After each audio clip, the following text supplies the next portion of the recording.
The driver attention monitor is designed to detect possible lapses in attentiveness and provide alerts.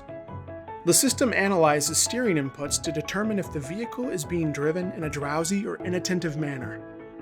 The driver attention monitor screen can be displayed in the digital instrument cluster by scrolling to the appropriate panel with the right-hand selector wheel and pressing in.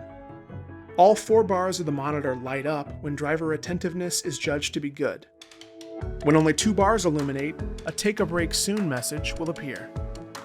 And if just 1 bar lights up, the message will add "Time for a break," an alert will sound, and the steering wheel will vibrate. The driver should stop in a safe location and rest for as long as needed.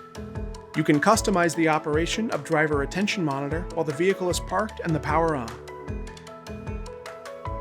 Roll the selector wheel on the right side of the steering wheel until the vehicle settings gear icon appears in the digital instrument cluster. Then push in to select it. Scroll to Driver Assist System Setup and press. Next, select Driver Attention Monitor.